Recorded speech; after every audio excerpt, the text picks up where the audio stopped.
You set foot on foreign soil.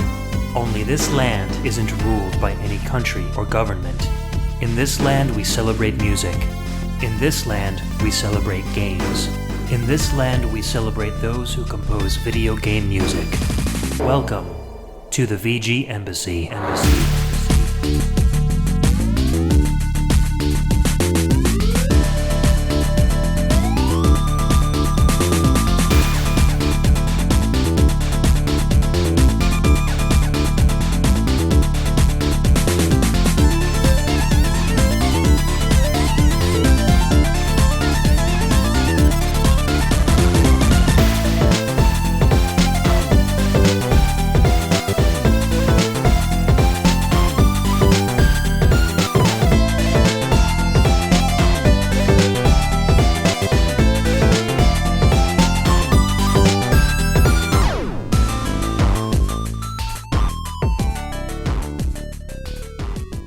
Welcome and thanks for tuning in to another episode of the VG Embassy. This is a show centered around video game music and the amazing online community of fans and podcasters that enjoy it. My name's Ed, and on each episode I'll take the role of Prime VGM Minister and invite a guest VG Ambassador onto the show to share with us their own video game music culture, or I may share a part of my culture on a solo show. Speaking of culture, this is a culture-rific episode, I think, and it's one that after nearly 150 VGM podcasts that I've participated in, I have been, how do I say this? I've been anticipating and almost kind of dreading at the same time because it's a genre of music that I've always kind of explained my, not necessarily aversion to, but I'm going to say more of a difficulty in understanding. So we are going to be listening to orchestral and symphonic music today, and I've got my dear friend Bedroth here with me to talk about symphonic music, and I'm glad you're here, sir, because I have a feeling you're going to be doing most of the technical commentary, and I'll just be chiming in with, I really like those violins.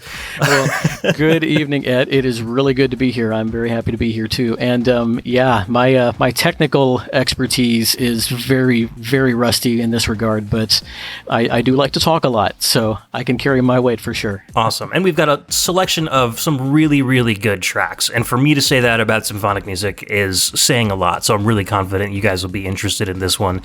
I think we started talking about doing a show together shortly after you joined our Discord group, the VG Embassy Discord. I think so, yeah. And we were kind of talking back and forth a little bit, and you really wanted to do a symphonic and orchestral show, and I was like, okay, I guess it's finally time. So what's your background with this, and how did you get into enjoying this music so much? Well, I think that you and I were discussing kind of our favorite genres of music, both in and out of the video game scene. I had posted some of my favorite composers, and my top five, after listening to a lot of VGM podcasts and a lot of video game music, my top five are consistently Nobuo Uematsu, Koji Kondo, Yoko Shimomura, Yasunori Matsuda, and Yuzo Koshiro, all of whom are known for, I think, being able to compose a wide variety of music, but also for their symphonic chops. Yeah. My own musical interests and background is also widely varied. My dad was a rock and roll DJ for many years, oldies rock and roll, so 50s, 60s, 70s, getting into the 80s. He also loved blues. He played the blues in nightclubs, and so I got into a little of that as well. I am from Dallas, Texas, and I was raised Baptist down here, so when all the other kids were reading Revelation when they got bored in the sermon, I was reading the hymnal, and my mom was in the choir, and so I got into choral music that way, and actually learned about time signatures and notes and things like that. So when I was in high school, I joined the band, and that is when my love for symphonic music really started. When I talk about and listen to video game music, I kind of parse orchestral and symphonic a little bit, because to me, orchestral music is really about the instrumentation. It's about using traditional instruments, your strings, your woodwinds, your brass, your percussion. And symphonic music is really more about the composition itself and the style of the composition, with different movements and different motifs and things like call and response, and just a little bit more technical musical prowess. And I think it's almost more mathematical, whereas I think a lot of popular music is almost more, it's a little bit more raw. It's a little more emotional, a little bit more grounded in folk, which is not to say it's any better or worse. They're just different styles. Right. And so to me, when I think of symphonic video game music, I think of that kind of music where there's just a little bit more attention to detail. It's a little bit more, I guess, consciously constructed, I'll say. I wouldn't have ever even known that there was much of a difference between the two. I thought maybe an orchestra played one and a symphony played the other, and that's cut and dry. But understanding that there are different, styles between the two. So as we go through the show, it might be interesting to kind of dissect that a little bit and determine, what you might consider one or the other. For sure. Because, I would just be kind of taking stabs in the dark. For me, and I've talked about this in the past on shows before, but music of this type has always felt like a foreign language to me. Like, I grew up with parents that loved 50s rock and doo-wop, and there was never any classical music in the house whatsoever. Even the movies we watched, it was more like pop culture stuff. Mm-hmm. So when I started getting really into video game music, like the dawn of the internet and talking to other people who were also video game music fans, it kind of like shocked me that so many people my age, and at that time was probably like, mid to late 20s, were really into classical or symphonic music. And I was like, why would anybody except for really old people like that stuff? Because my grandparents would listen to it, but never with me. So I guess it always had this stigma for me of just being music that wasn't for my age group. And that's not to say that I, still dislike it because of that or anything, but I think it's just because I had such a different musical palette than you might have growing up, that my predilections towards music are always much more rhythm and groove oriented, and you don't get a lot of that in symphonic or orchestral music at all. Well, and I can understand that. Yeah, that's my dad, I think, would kind of fall in the same boat as you. He grew up on things like rock and roll, classic rock and roll, and blues, mm-hmm. and things like that. And my mom is really the one who was into the more choral stuff. Gotcha. But really, if it weren't for high school band and John Williams, I don't know if I would have gotten as much into classical music as I did. But I don't know, something about it, no pun intended, really struck a chord with me. And I love it all, but the classical music really has a kind of a special place in my heart. Awesome. So I am very excited that you can share a lot of that with us today. So speaking of which, let's move into our first track of the day. Bedroth, what do you have for us? All right, so to open up the show, one of my favorites from when I was a kid. This is not the track that most people play from ActRaiser. Most people stick with the first side-scrolling background theme, Fillmore or Filmoa, but I wanted to play the music that plays in Bloodpool and Cassandra, whichever. Well, this is the Bloodpool theme from ActRaiser, composed by Yuzo Koshiro. So just a little side note from what you said there. When I was gathering music for the podcast, I just by habit ripped Fillmore and put it in with the music collection for the podcast, and then went back to the notes and was like, oh, he's playing Bloodpool. This is new. This is different. Sweet. Yep, that is the standout track. That, and I think it's called Birth of the People, was popularized because of extra credits and extra history. Yep. All right, well, let's take a listen. We'll be right back. All right.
That was Blood Pool from ActRaiser, composed by Yuzo Koshiro, released in 1990.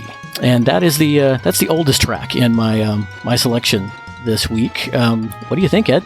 I love the soundtrack, and I love this track. I mean, I think the first time I heard this, it really felt like there were people inside my Super Nintendo playing instruments. Koshiro did such a great job with his instrument selection for this soundtrack, and even though Fillmore tends to be my favorite and most other people's favorite, hearing this one, it just felt so energetic, and it felt way faster. Like, it made you want to, like, sprint through the level, even though ActRaiser's kind of a little bit more of a slow and clunky platformer.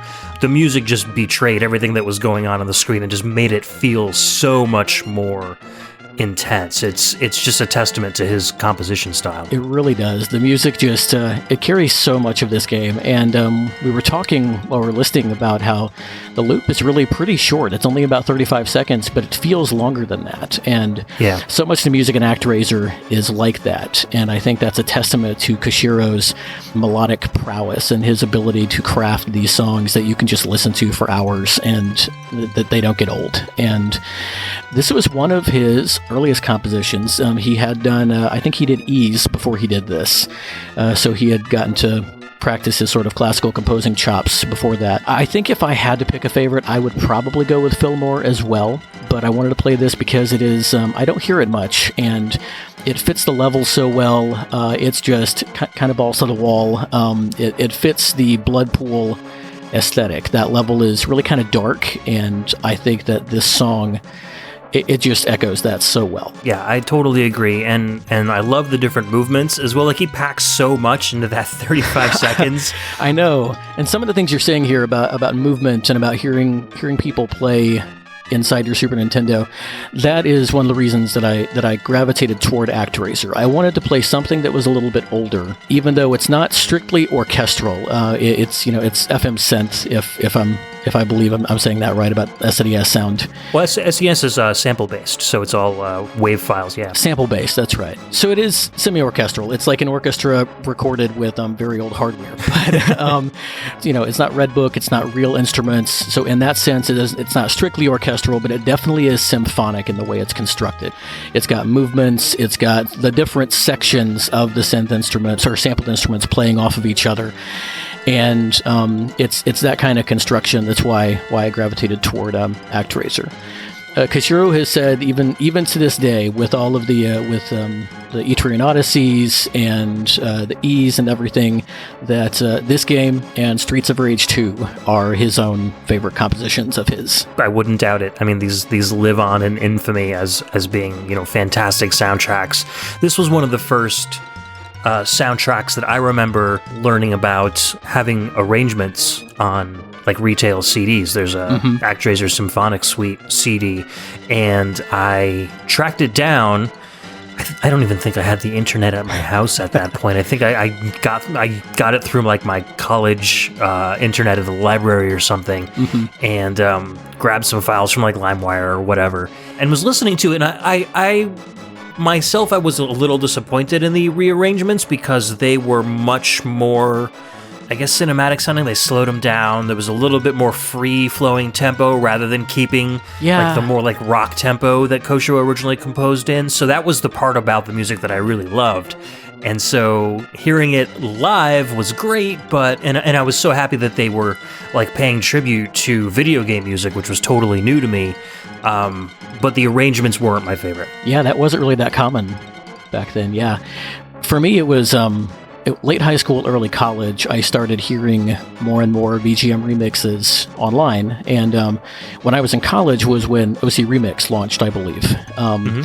And ActRaiser tracks were some of the first ones that I heard on OCR, and the remixers were doing a lot of the same things you're talking about. They kind of slowed it down, almost like they made it a little bit more orchestral, and it took a little bit of the life out of the track, because Koshiro, I think very intentionally, was blending symphony and rock in this soundtrack. And that really, I think if I had to pick a favorite style of instrumental music, that kind of sort of Trans-Siberian Orchestra rock symphony is just my jam. I love it so much, and that's what ActRaiser is. So totally agree. We not to go too much longer, but for a while, my family was going to see Trans-Siberian Orchestra play their live shows before every Christmas, and they've got a full, orchestra on the stage, as well as a complete rock kit with electric guitars and bass and drums and everything. So just the experience of going to see, every single kind of genre of music kind of represented in front of you live is just an incredible experience. So I can imagine if they did something like that for ActRaiser, people would lose their minds. Oh my gosh. If they got Trans-Siberian Orchestra to record a live ActRaiser album, that would...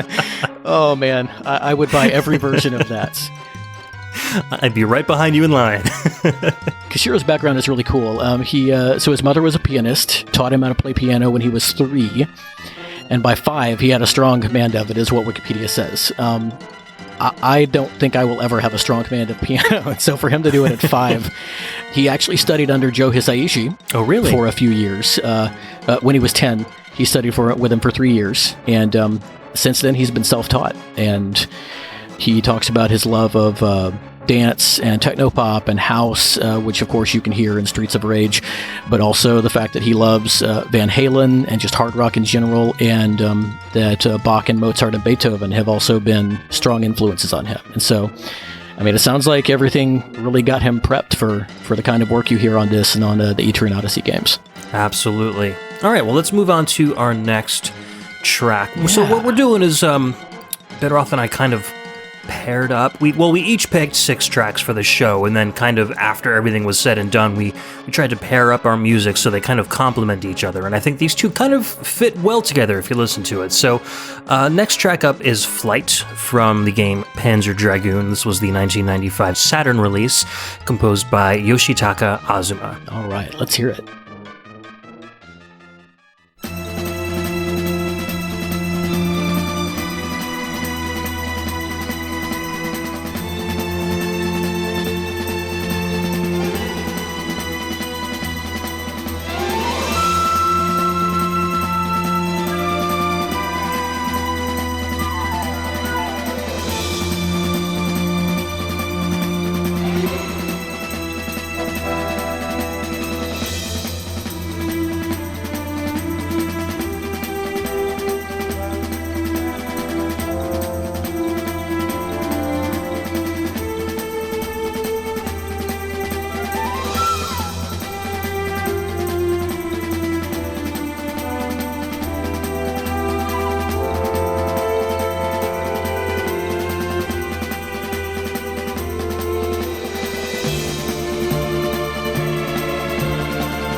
All right, that was Flight from Panzer Dragoon, the Sega Saturn release from 1995, composed by Yoshitaka Azuma. Oh, this track is dripping with nostalgia for me. And Bedroth, I know you're very familiar with this track. What's your interpretation of it? Oh man, this was incredible, man. I do not have the same nostalgia for the game that you do. Panzer Dragoon is one that I missed, having been a lifelong Nintendo fanboy, but I have definitely heard this track before on other shows, and I remember the first time I heard it, how nice it is to hear a track called Flight that actually pays off on the name of the track.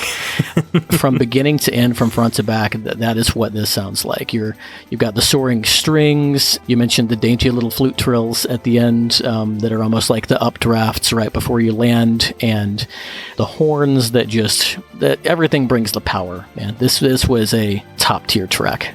Yeah, so I got a Saturn before the PlayStation came out. I was a very early adopter of it. I might have even gotten it launch day or within the week of launch. So most of the Saturn games that I owned were like my first introduction to real 32-bit 3D graphics. So Panzer Dragoon was just a complete and utter mind-blowing experience for me. And owning the game and kind of getting used to the whole shooting around your head in 360 degrees and keeping track of everything that's going on, you die a lot. So this song was really ingrained into my soul because I heard it so often, and it's so good. Like, it was one of those, even though I would have beaten the game and kind of like mastered Panzer Dragoon when I was a kid, I'd still go back and play constantly. And just, even if it's the first couple of levels, just because the first level is such an incredible experience, just as you see, like, the sun rays and the dragon flies over the sea towards the camera, and then you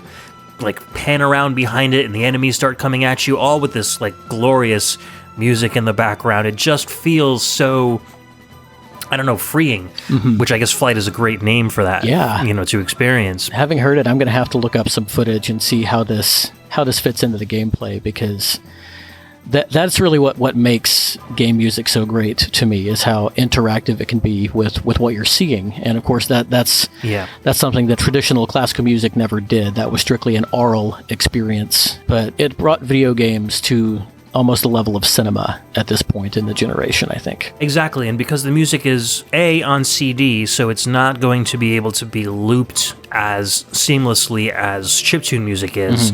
And also because this game is essentially on rails. It's going to begin and end at a set point in time with very little variation.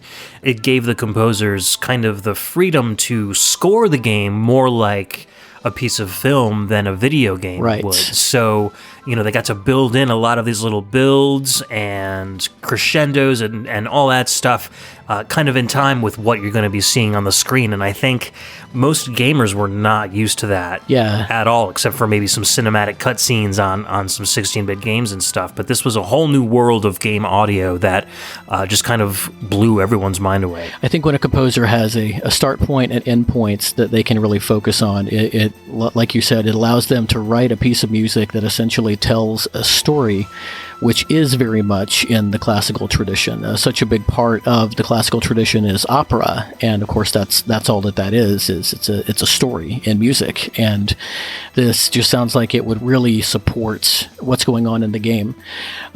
I'm not familiar with Azuma's name.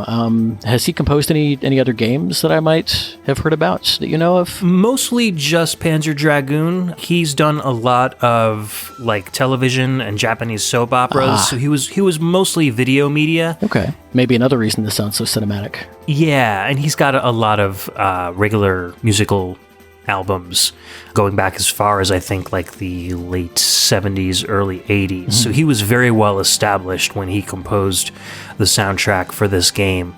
And I don't think that he composed many other games after this. Yeah, I think this might have been the only one. He passed away in 2012, I know that. Oh, wow. So we were hearing from a maestro then. Yeah, exactly. And he's got, his album titles are like Moonlight of Asia, Asian Wind, stuff that sounds like this track. So I can imagine that the rest of his music sounds very much like this soundtrack does.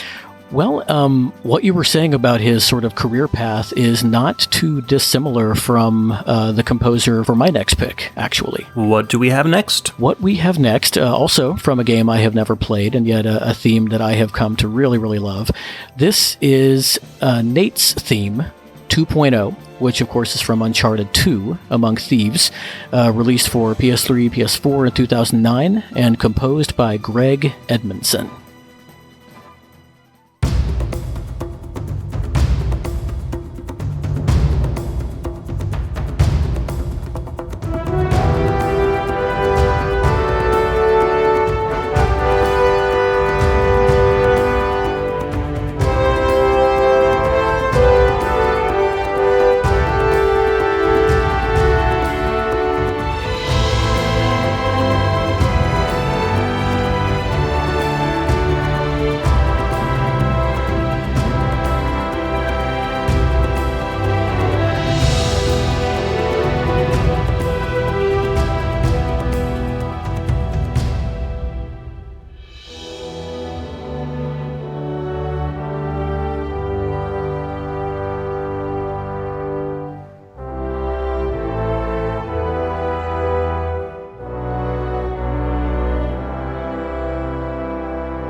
Right, and that was Nate's Theme 2.0 from Uncharted 2, Among Thieves, released for the PS3 and PS4 in 2009, and composed by Greg Edmondson. So what do you think, Ed?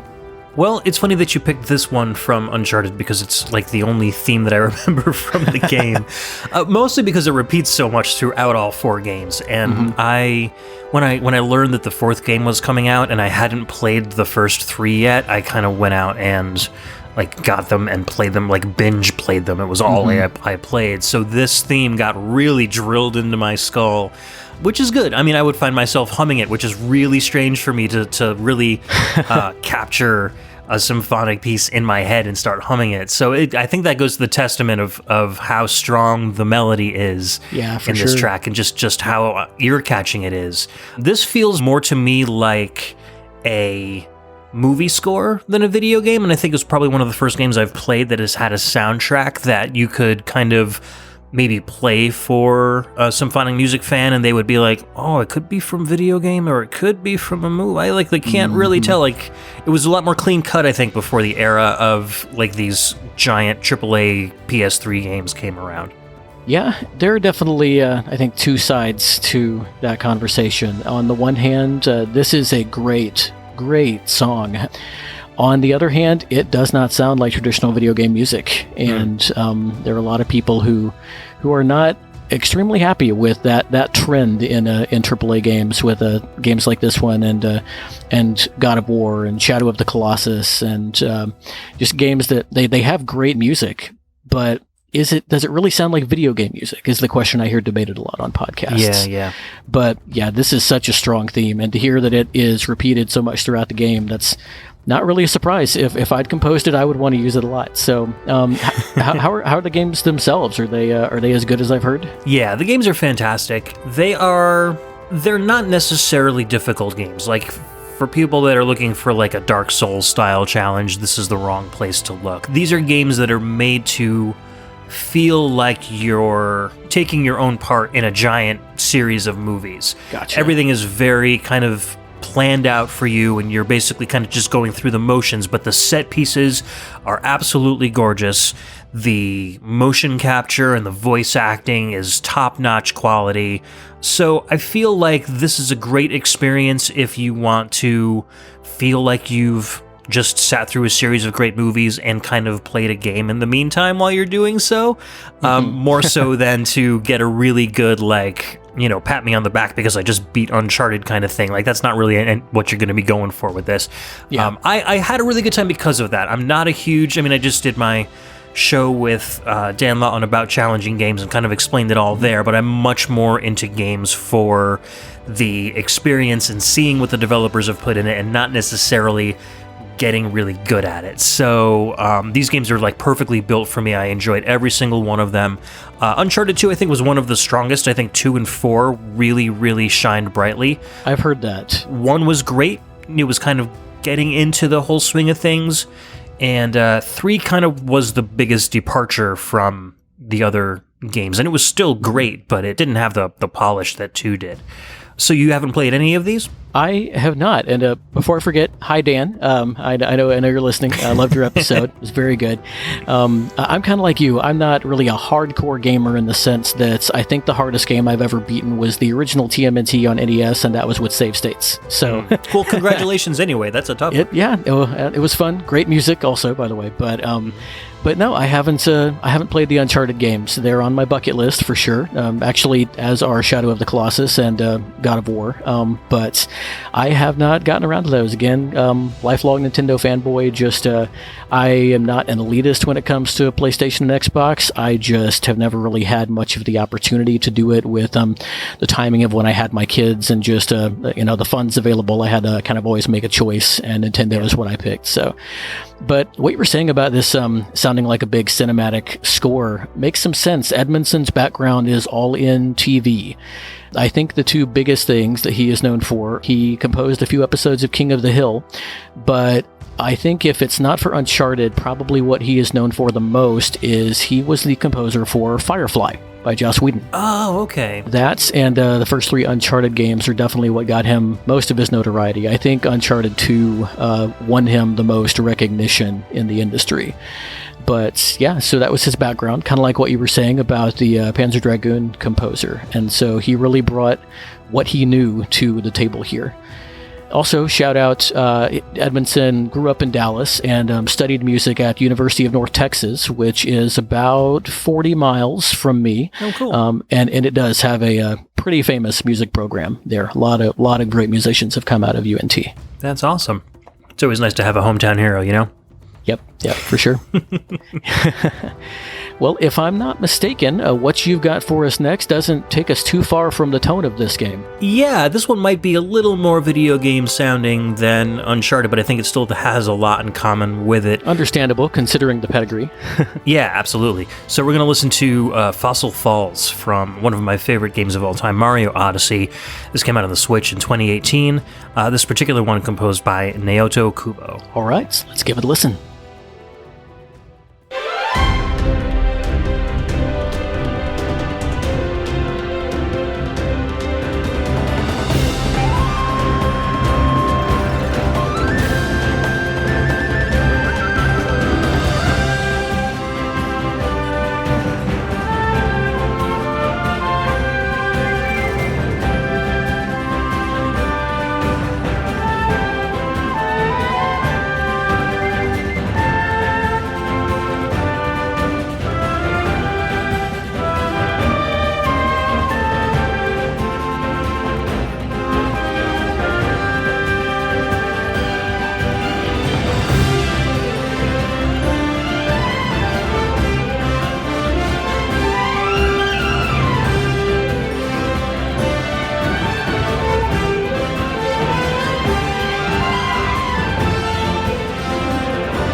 All right, that was Fossil Falls from Mario Odyssey. Came out on the Switch in 2018. Composed by Naoto Kubo and Shiho Fuji. And, of course, Koji Kondo were also credited for music on this game. Kubo was the lead composer and was credited for this particular track. And we were talking about Uncharted before and how things sounded very cinematic and maybe not so much video gamey. Bedroth, what's your opinion on this one? Do you think it feels more like VGM, or is it still more in the range of Uncharted? Well, first of all, I'm going to bypass the tired old joke about asking, so who's this Mario guy? I've just heard that done to death. But to answer your question, this definitely sounds like a VGM. And to me, it's in the construction of the melody. The trend that I think really Koji Kondo started. You could argue that, but not very hard. Koji Kondo's tradition of just the melody-based music in video games that helps drive the action forward, and that's memorable and catchy and not grating on the listener, and something that's going to stick with them. I think that there's an element of, if you keep hearing that song, you're going to want to play the game again.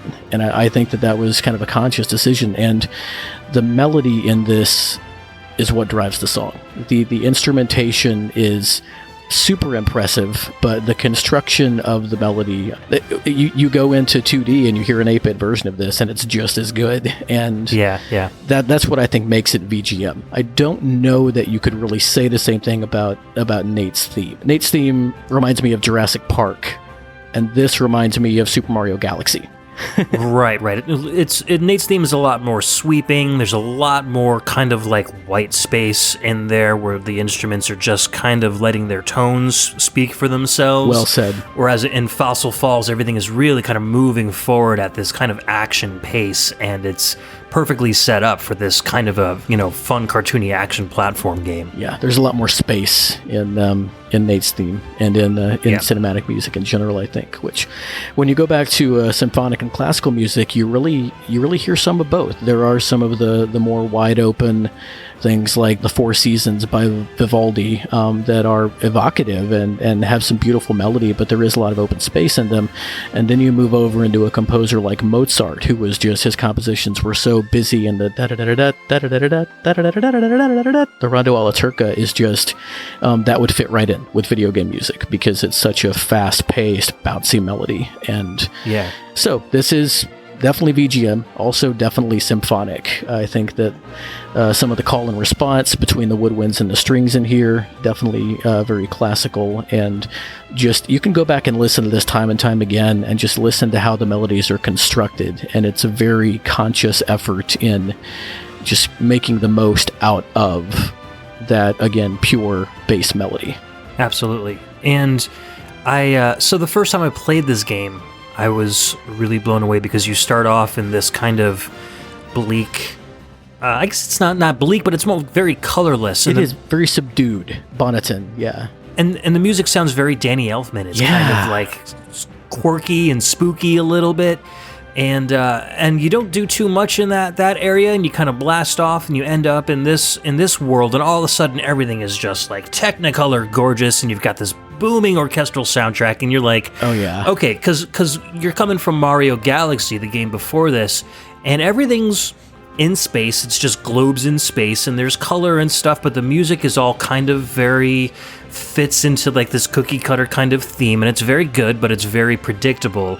And then Mario Odyssey just blows everything away, and every single level is a completely different environment and feels different, and the music can be electronic. There's some hard rock, there's like surf rock going on, and then there's this orchestral stuff. There's like heavy metal towards the end, so I think they really just wanted to explore everything they possibly could in Odyssey as far as game genres and music genres, and everything was just top-notch. And I feel like every time I go back to Fossil Falls, this music just feels so fresh because you're not listening to a symphony throughout the entire game. You're listening to electronic compositions and stuff. So you always, every time you enter a new level, or even a level that you've been to 70 times before because you're just trying to find those last moons, it still feels very new and very fresh, and it doesn't get tiring, and I think they did a really good job with that. I really do too, yeah. And you make a really good point that the music in each world being so different, they really knocked it out of the park with just the diversity and the quality that they brought to every single one. And it's interesting to me, I almost picked a Mario Odyssey track for this episode. I almost went with Bowser Castle. Yeah, Bowser's Kingdom. I had the specifically the Castle Courtyard, and that was one of Koji Kondo's compositions on this score. And I decided not to go with that because the stuff I picked is a little bit more traditionally classical, and that one did sound a little bit more like world music, which I love, but it's not in the same genre. But the Super Marcato Bros, which of course I love the Marcato Bros because I love symphonic music and video game music, but they recently did a Mario episode, and they were talking about how it's interesting that Koji Kondo was the one who in this game seemed to be kind of getting outside of his usual compositional zone, and the other composers were the ones whose style seemed to be harkening back to some of the Mario tradition while still, taking it to another level. Yeah. But I thought that was interesting, and this one really, really does sound so much like Mario Galaxy to me. I was surprised to find out that Mahito Yokota only did sound design and sound direction on this game and didn't actually compose Fossil Falls. I was just sure. There's actually a really, really great medley on YouTube of Fossil Falls and Gusty Garden Galaxy from Super Mario Galaxy that it showcases how similar they are, but also exemplifies some of the differences between them. Cool. I'll have to check that out. Yeah, I definitely would recommend that. Yeah. I can see where you're coming from. I feel like this is a little bit more bombastic than a lot of the stuff that was in Galaxy. And Galaxy, I don't know, maybe it was just the sound equipment that they were using, because I think, if I recall, some of it may have been, it was Wii, so... Yeah, Galaxy, I think, was synthesized, and I think with Galaxy 2, they ended up going with a full live orchestra, but the original Galaxy just felt a little more sparse than this particular composition does. There may have been a track or two that was fully orchestrated. If there were, Gusty Garden would have been one of them. It's definitely the standout track, with the possible exception of the final boss fight in Galaxy. But I think you may be right. Most of it was definitely synthesized. Well, speaking of Nintendo and Nintendo stalwart composers, yes. What do we got next on our list? All right, next we have a composer who has definitely made a name for himself in the last decade. And this one is kind of a deep cut. I'm excited to talk about it after we listen to it. This is from Wii Sports Resort. This is Castle 1 from the area of the game that I believe is just called Air Sports. And this is composed by Ryu Nagamatsu, and it was released for the Wii in 2009. All right. Yeah, I think this is where you're flying the airplane around the island. Yes. Kind of a free game. So let's hit it.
And that was Air Castle 1 from Wii Sports Resort, released, of course, for the Wii in 2009, and composed by Ryo Nagamatsu. Ed, you and I were talking a little bit while it was playing. You actually recognized this a little bit when you heard it, right? Yeah, more or less. Not necessarily the melody itself, but I do remember how the music was presented in the game. So essentially, when you're flying around in your little plane around the island, there's a castle on the island. If you fly close enough to the castle, you'll hear kind of music wafting from inside the castle.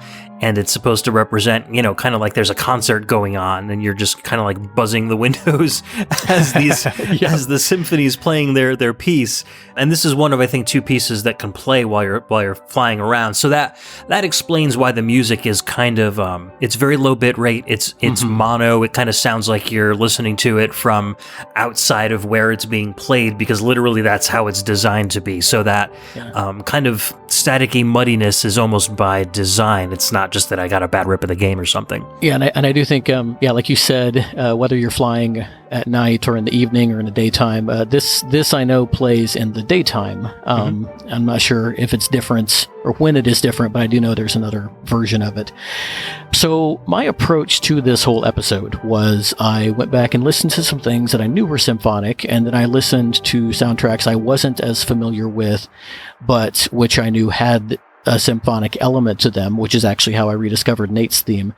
I don't know what led me to Wii Sports Resort. It is almost the last thing you would think of when you think of a symphonic soundtrack, but something got this to pop up on YouTube while I was just kind of playing around, and I was so excited to hear it because I was like, this is classical music. This is, I couldn't tell you if it was a minuet or a waltz. I know it's in 3/4 or 6/8, so it could really be either one of those. I want to say it's more waltz-like because the emphasis is on the first beat of each 3 beats. Yeah. But at first, I didn't recognize this at all, and I thought maybe I'd been punked by Silva Gunner or something at first. But I fired up my Wii and got back into Wii Sports Resorts and flew around the castle a little bit, and sure enough, it is there. And it also reminded me how much I freaking love this game and how many hours I poured into it. Yeah. I mean, I was telling you that Logan and I play this. We still play this all the time. Sometimes I'll come home from work and Logan will just be standing in the kitchen waiting for me, and he's like, "Do you want to play some Frisbee golf?" And I'll be like, "You know I do, dude." And we'll just have a ton of fun with it. And there's so many really cool games that you can play with 2 players, and you don't need to have extreme video game skills to be able to have a good time. Or you can have 2 people with very different skills and still have a very good time with this game too. So, but yeah, this falls very much outside of the regular, very airy and kind of friendly soundtrack that Ryo Nagamatsu wrote for the rest of the game. Yeah, it is a really well constructed piece, and it could really go up with anything from like Bach or Chopin. And I'm not going to say that Nagamatsu is quite at that level of musical mastery, but it sounds like it could be from that era. But Nagamatsu has really come out of the spotlight, and he's now, I think he's probably best known for his work on the Zelda handheld series. He did the arranging for and some of the new composing for A Link Between Worlds. He was the sound lead and did some composing for Triforce Heroes, and of course most recently was the arranger for Link's Awakening on the Switch. Yes, and he did a lot of work on Nintendo Land too, the launch title for the Wii U. Yeah. Mario Kart Wii was his first major game that he did a lot of work on, but I think he worked on Mario Kart Wii with, I want to say, Asuka Oda. Sounds familiar. Yeah, I think you're right.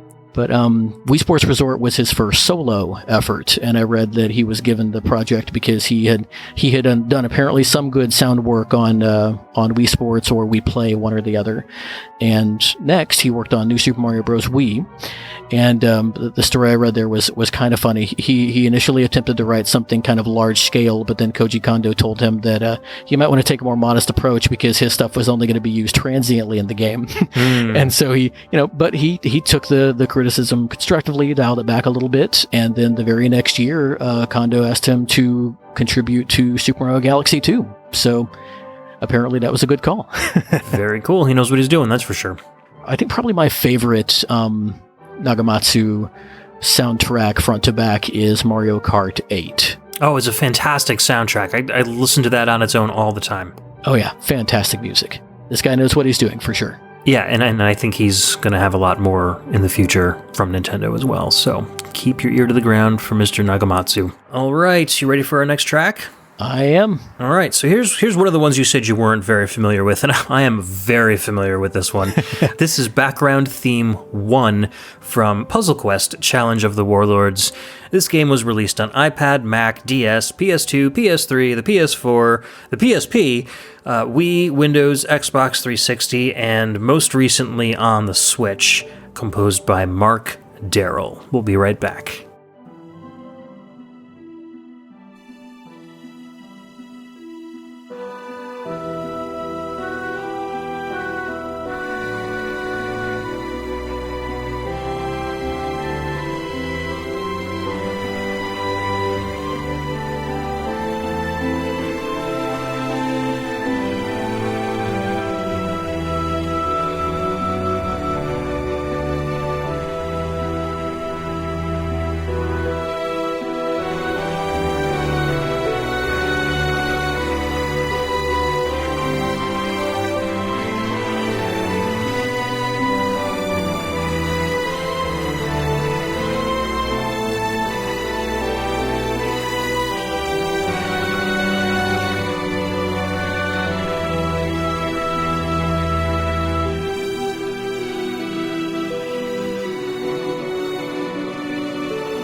All right, everybody, time to wake up. That was Background Theme 1 from Puzzle Quest.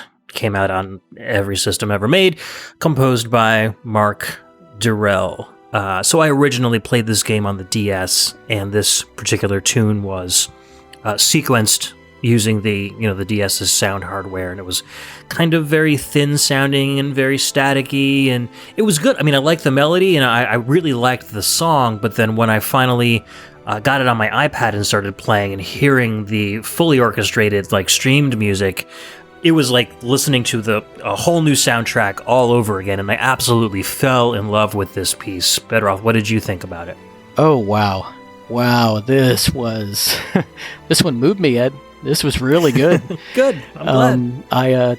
I keep saying things like this, and people are going to be like, well, this guy just loves everything, which is not untrue, but I love Celtic sounds in music. And this, I was telling you, it sounds kind of like a medieval piece, which is, where the Celtic influence comes from, because that was such a strong world folk influence, but it's more complex than a pure medieval melody, which is what made me think of Renaissance music, which I guess is probably the first subgenre that we talk about when we say classical music.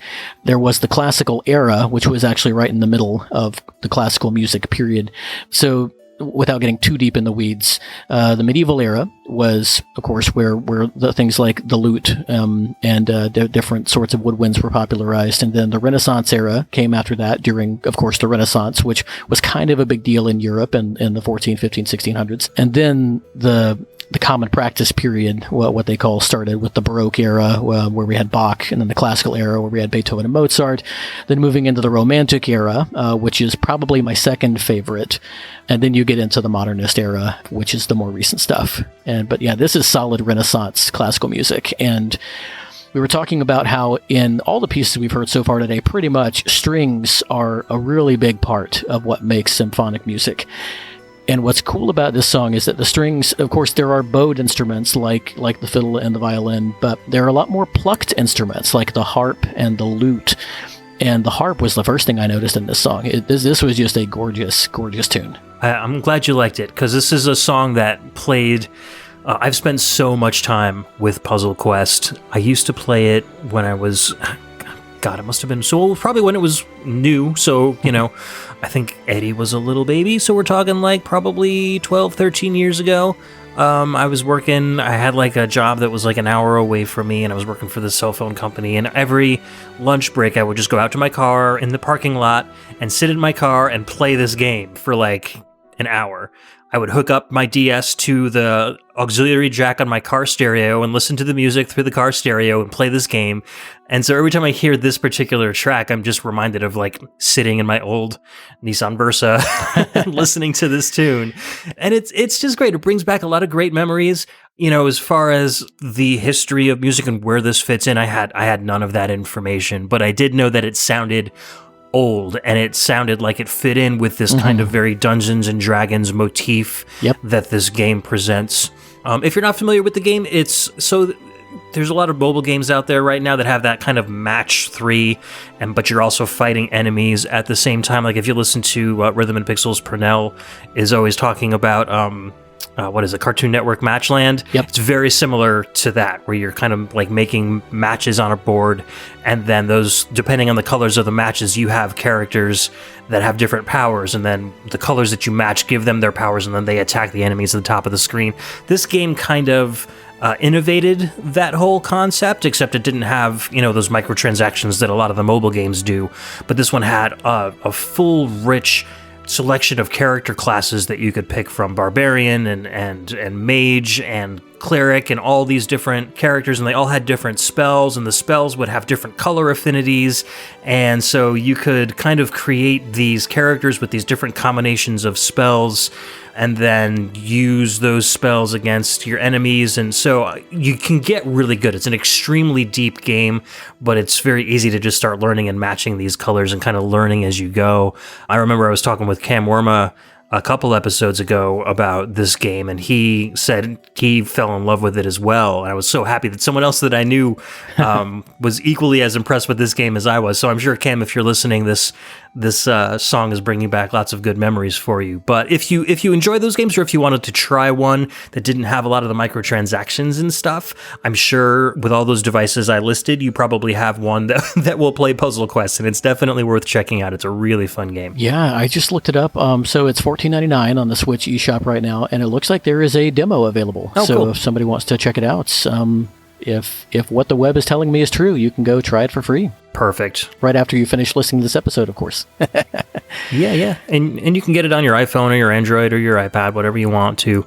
So you can bring it around with you wherever you go. A lot of fun. There was some sequels that were made from this series. There was one called Galactrix, which is kind of the similar concept, but it takes place like in the future and you're fighting against spaceships and stuff. And then there was a direct sequel called Puzzle Quest 2, which was good. I don't think it was as good. It had a little bit more of like an adventure. Like the map in this one that you roam around in the world is a little more rudimentary. In the second one, you're a little more zoomed in, so it looks more like an RPG as you play these puzzle games. Gotcha. And I didn't enjoy it as much. I still go back to the original Puzzle Quest all the time just to do a run through every once in a while. So definitely check it out if you're interested. Well, songs like this are the reason that I just love this scene so much. I've been playing games for 30 years, and not to date myself, of course, although I already played ActRaiser, so there I am. I've been playing games for 30 years, listening to VGM podcasts for 7 or 8 now, and thinking seriously about starting my own and doing some research now for several months. And I had never heard of this game or this song or this composer. And now in the last 5 minutes, it's become one of my favorites. So Awesome. I love it. There's always something new to discover. Yeah, well, if you're interested in more Mark Durrell stuff, actually, he worked a lot with the company that made Puzzle Quest and doing a lot of their stuff, too. So Gotcha. They're called Infinite Interactive. So he worked on, after Puzzle Quest, he did Seven Kingdoms Conquest, and then he did a couple of Neopets puzzle adventure games. And basically, they kind of adapted the Puzzle Quest engine to a lot of different other themes. So Gems of War and Puzzle Kingdoms are two kind of more new games that they did for mobile devices. But before Puzzle Quest, he worked on Strategic Command 2, Combat Elite, Euro Cops, just a bunch of those kind of almost throwaway mobile games that you see. But, the soundtracks might be worth listening to. For sure. Yeah, I will. Because this one's pretty good. And the rest of the soundtrack is pretty good, too. I will definitely check that out. Awesome. All right, so let's move on to a much more popular game than Puzzle Quest. What do we got next? Well, but not too different of a tone. That was a tough act to follow. But I think that our next composer might be able to handle it. She's got a little bit of a pedigree under her belt. So the next track is Dearly Beloved, of course, from the Kingdom Hearts series. We're going to be playing the version from Kingdom Hearts 3, released this year for the PS4 and Xbox. This is in 2019, by the wonderful, amazing, talented, my favorite video game composer, Yoko Shimomura. Definitely worthy of all those superlatives.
Welcome back, and that was Dearly Beloved from Kingdom Hearts 3, released for the PS4 and Xbox One in 2019, composed and arranged for the new game by Yoko Shimomura. What did you think of this one, Ed? Well, let's see, what do I have to say? This is a good example of the kind of classical music that is probably furthest from my personal tastes. I will not deny that it is emotional and evocative. It has a great build to it. It starts very quiet and very kind of melancholic, and then kind of gets very, very hopeful, and then kind of slides back down to where it came from again. The lack of a solid tempo always, and it's not for any... It's just the way my brain is wired. It wants a steady rhythm in a song, and so I start to feel my mind start to wander if I can't keep on a beat. And I don't know if that makes me sound dumb or what, but it just... Well, no, it makes you sound like a guy who knows what he likes. There we go. That's a good spin on it. Well, and like you were saying, the way you were raised, that's the kind of music that really affects you. That's what you love. Well, I think that what you said about how it starts out slow and melancholic and has a great build into this hopeful sort of fanfare with the full orchestra and then fades back down kind of to where it started. From what I recall, that also mirrors a lot of sort of the emotional trajectory of a Kingdom Hearts game. I don't want to get into spoiler territory. I'm not even sure how much I could. I have never played a Kingdom Hearts game myself. I did watch all of the first one and a lot of the second one being played by a friend of mine back in high school, which was coming up on 20 years ago. So it has been a while. But this particular song has been in all three games. It's a very important theme. Shimomura has actually said that it is her favorite track that she has ever composed. And she has also said that the Kingdom Hearts soundtrack in particular is the most special soundtrack to her. Oh, cool. It is not her most lauded soundtrack. I mean, this is also the lady who composed Street Fighter II, Super Mario RPG.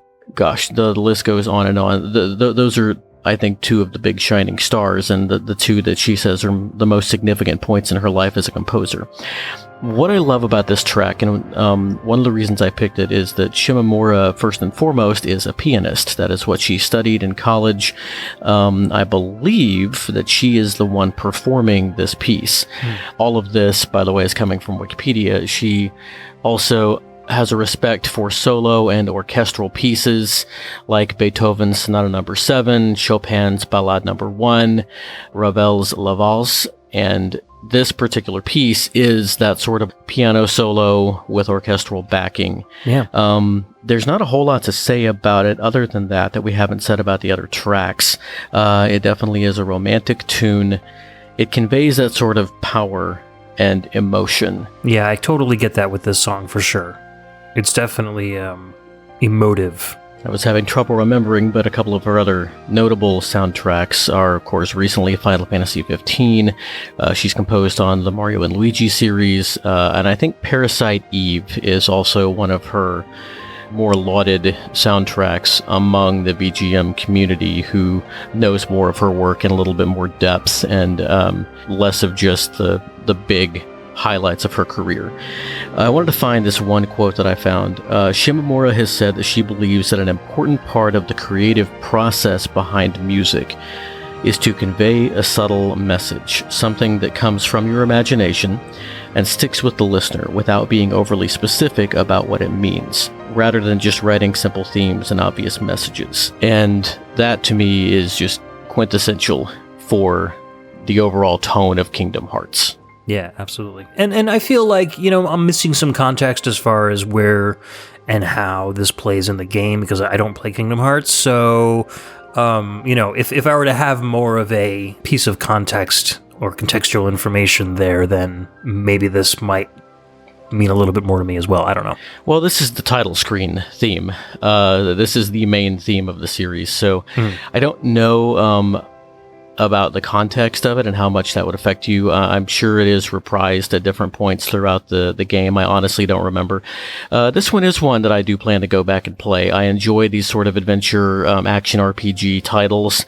And I mean, this is Final Fantasy at Disney. What's not to love there?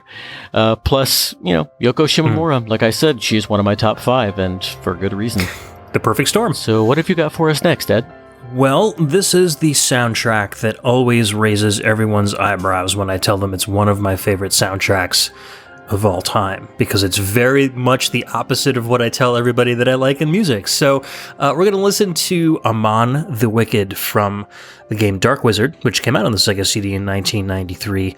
Lots of composers on this one: Keisuke Tsukahara, Sachio Ogawa, Izuho Takeuchi, Masaru Setsumaru, Yoshimi Hishida, and Shoko Ogawa. And before we get into the music, so this is not 100% VGM. So the music on the Sega CD Red Book Audio is identical to the music that I'm playing here, but these are extended versions. So these were the versions that were originally written for the game, but they wouldn't fit on the disc along with all the game data. So they had to shorten all of the soundtrack to fit on the game itself. So these are the pieces, or this is the piece as originally intended from the retail Dark Wizard OST release. So we'll be right back. All right, let's do it.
Oh, man. And that was Amon from Dark Wizard that came out on the Sega CD in 1993. That was the extended retail version of the track, and this was composed by Keisuke Tsukahara, Sachio Ogawa, Izuho Takeuchi, Masaru Setsumaru, Yoshimi Hishida, and Shoko Ogawa. Oh, man. Crazy soundtrack. I can attest that was all the first time, folks. He did not have to take any extra takes to say all those names, like a true podcast veteran. It's very good. I try. You get used to those Japanese names after a while. So speaking of getting used to stuff, what'd you think of this one? Oh man! Well, when you told me, and this is where the track cuts off in the game, it blew my mind, because how could you not have the rest of that song? Yeah. Oh, It was so good. So good. So for the listeners' benefit, so there's a little bit of a kind of a build up with some horns, and then right where those snares come in, where it starts sounding like, the Star Wars Imperial March, that's where the break is. So that whole second half of the song does not exist on the game itself, and you can only listen to that if you have the retail release of the soundtrack. And the soundtrack is nearly impossible to find. So I've been looking for this since I heard of its existence, probably like 20, 25 years ago. And every time a friend of mine goes to Japan, I'm like, I know you're going to look for soundtracks. Please, please, please try to see if you have the Dark Wizard soundtrack. And whatever the price is, like, I will pay it. Just pick it up and bring it back, and I will pay you double. I don't care. And nobody's ever been able to find it. And the only examples of the extended versions of the songs were really, really low quality MP3s, and only like probably 2 or 3 of them out of the full like 10 or 12 that are on the CD. So I had these like little teasers of the extended tracks in like really lousy quality that I had been looking for forever. And it was a Facebook group. I think it was like Hidden Sound Test, or one of those like VGM Facebook groups, where somebody posted something from the Sega CD soundtrack, Dark Wizard, and in the comments I was like, oh man, I've been looking for this, the extended versions of these songs forever in high quality. And somebody who lived in Japan responded, and he was like, oh, I have this, like I have the physical CD itself, like, do you want me to like make a wave rip for you? And I was like, oh my god, yes, you are the best person in the world right now. Wow. So I friended him, and we DM'd each other back and forth a little bit, and he sent me the files, and I was like, oh my god, dude, you have no idea how happy I am to have the full like CD quality versions of these extended tracks, because this song is just so good, and all the rest of the music, every piece is inspired by a different character in the game. So it's not just a situational kind of cinematic thing. Everything is kind of evocative of their individual personalities. So Amon is this kind of like, he's the Dark Wizard, in the eponymous game. And so he's this very kind of imposing, like Darth Vader, Emperor kind of figure, which is, I think, why they drew so much inspiration for that Imperial March that comes in halfway through. But then there's very, very heroic themes. There's some like very exotic, like Middle Eastern kind of themes. There's a lot of variation on classical music throughout this entire soundtrack, and it's all really fresh, and it was so different. Back in 1993, when I first rented this game, I was like, I've never heard music like this before, so I was really drawn into it, and it just, this like became like the little oasis of classical music that I was like a fan of for the longest time. And it's really different from almost anything else we have on the docket today, and it's that was for you, the dyad, the docket line there, but. So it sounds like the composers took a more kind of motific approach to this game. You said there were themes for different characters rather than just like overarching themes for different areas, which during that first part that plays in the game, I was having a little bit of trouble fitting this into my brain as a symphonic piece of music. But then when what you call the Imperial March part came in, it clicked for me. Even if you don't consider John Williams to be a classical composer, which I think some people would argue at that point, because he does kind of blend the two worlds. Even if you don't, John Williams was incredibly heavily influenced by especially modern and postmodern classical composers. Specifically, what I hear most is Igor Stravinsky and Gustav Holst.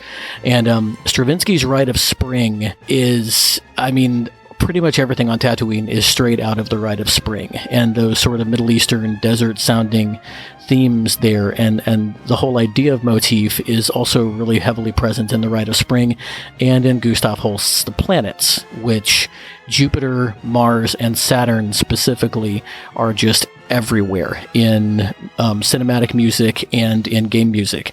If you do not think that you are familiar with Gustav Holst's Jupiter, Mars, and Saturn, go look them up after you finish the podcast, and you will recognize those themes.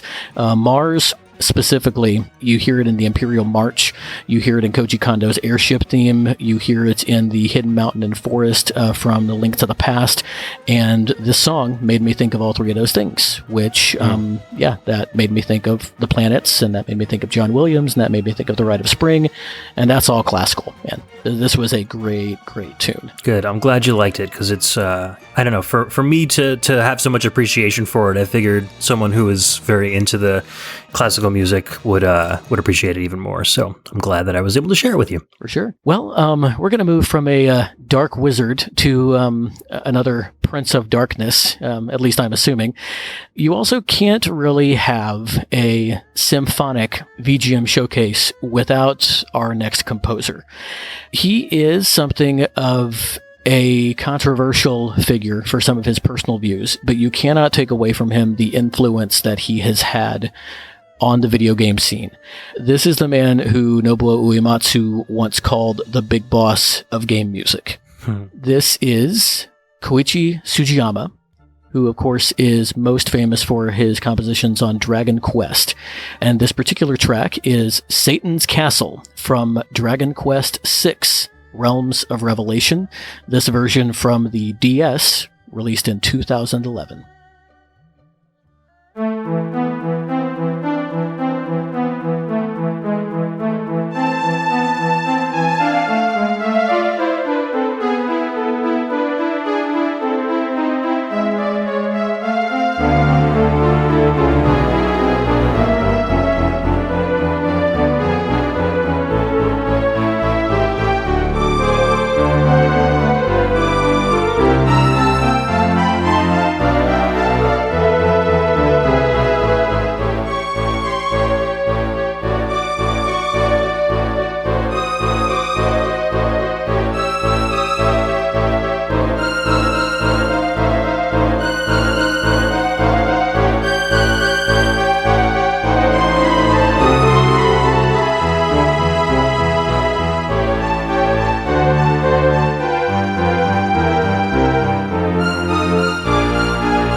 And that was Satan's Castle from Dragon Quest VI, Realms of Revelation, re-released for the Nintendo DS in 2011, and composed by Koichi Sugiyama.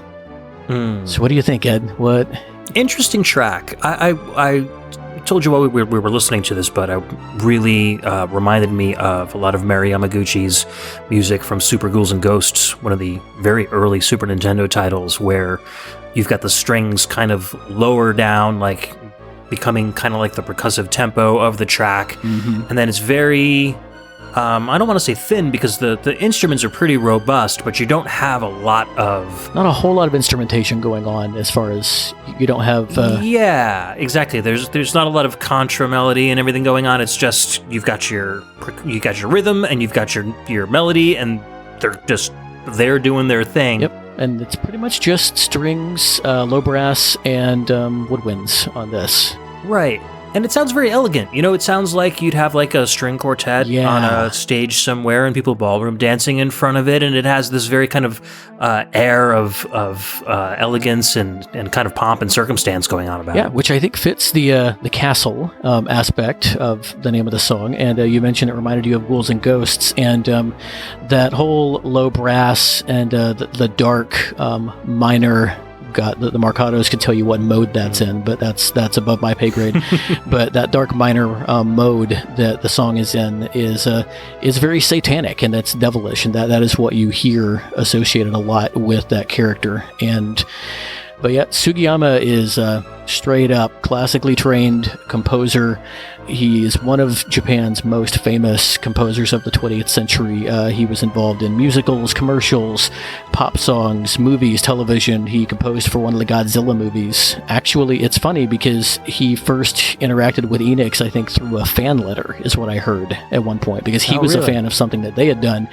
And after they picked their jaws up off the floor that Sugiyama would write them, they were like, well, hey, do you want to do music for a game? And first he did World Golf in 1985, according to Wikipedia, and then after that he composed Dragon Quest, and the rest is video game history. It's very cool. He was the first video game composer to record his video game music, with a live orchestra in the Dragon Quest I Symphonic Suite in 1986. Wow. In the early 90s, he had a series that he called the Orchestral Game Concerts that I think featured music by a lot of other composers. Koji Kondo, Nobuo Uematsu, Yoko Kanno, some of the big names from that time. He has done a lot for video game music, and like I said, you can't really have a symphonic VGM episode without featuring something from Sugiyama-san. Absolutely, and his name is just so synonymous with the Dragon Quest series because he's more or less like owned the series since he started working on it. And I don't think, even like you might associate Uematsu with Final Fantasy, but then there have also been other composers that came in, or you might, associate Koji Kondo with Mario or Zelda, but then other people have come in, but it's like Sugiyama's just been Dragon Quest. So it's like, I've never seen two entities so completely intertwined as far as composer and game goes. He hasn't passed the torch to anybody else like Koji Kondo and Nobuo Uematsu have in their games. And you also don't hear in Final Fantasy, with a couple of very specific exceptions like the Chocobo theme, you don't hear a lot of repeated motifs between games. But that overture is in every single Dragon Quest game, and it is one of the most recognizable video game tunes on the planet. Dun, dun, dun, dun, dun. Yeah. I haven't played any true Dragon Quest games, but I did play the Dragon Quest Heroes games because I play all the Musou games.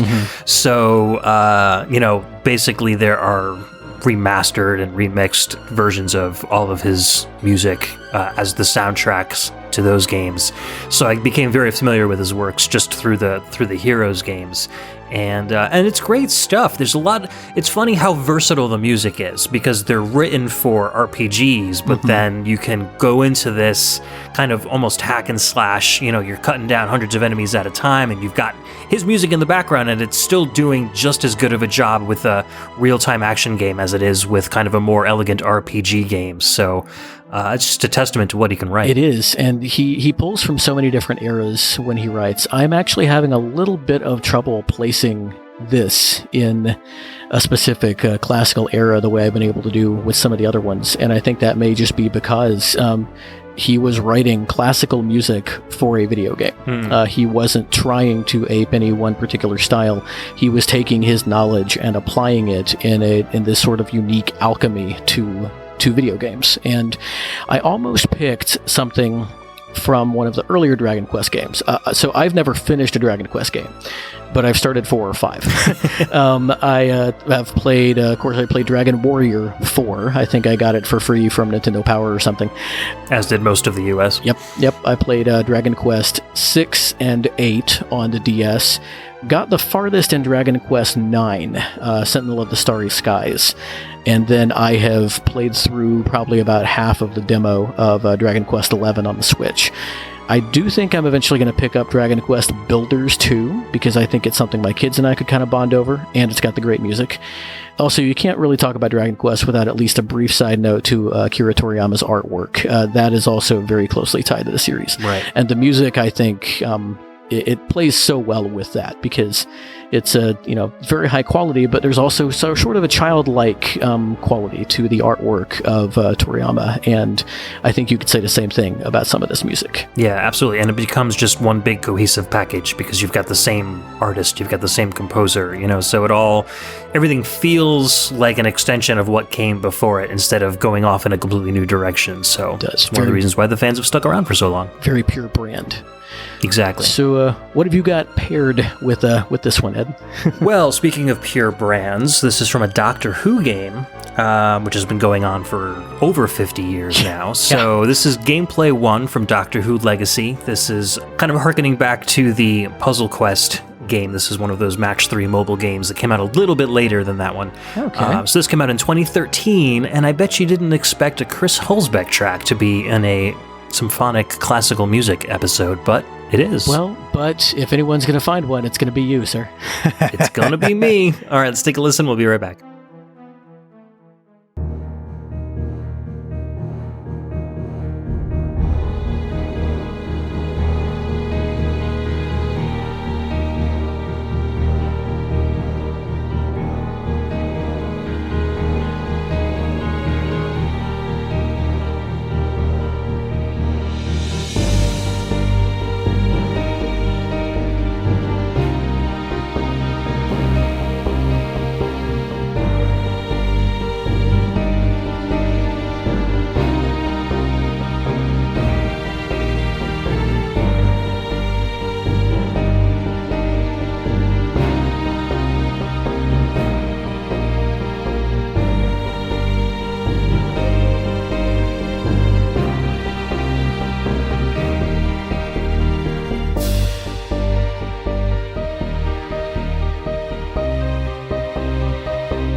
right, you're listening to Gameplay 1 from Doctor Who Legacy. This came out on the iOS and the Android devices in 2013, composed by Chris Hulsbeck. And I don't know, I wanted to choose this one because you don't normally hear Chris Hulsbeck music sounding like this. You're normally listening to like Turrican, Jim Power, real upbeat, chiptune stuff.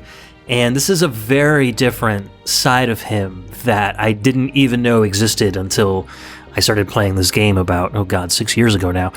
But I did share a track from this on Pixel Tunes way back in the day, and it's always stuck in the back of my mind as being a really good collection of tunes from this puzzle game, so I wanted to bring it back up again, and I felt this was a good show to do that. So what do you think, Bedroth? I am impressed. Chris Hulsbeck is a phenomenal composer. He definitely knows his way around a chip. But yeah, this is not really what I was expecting from him. And you were saying that you might be skirting the edge a little bit of what symphonic music is, but this lines up, I think, very well with Nate's theme from earlier in the night. It's definitely in the more cinematic classical tradition, which makes sense with it being a licensed game. But it was very good, very strong keyboard presence, and the strings were there.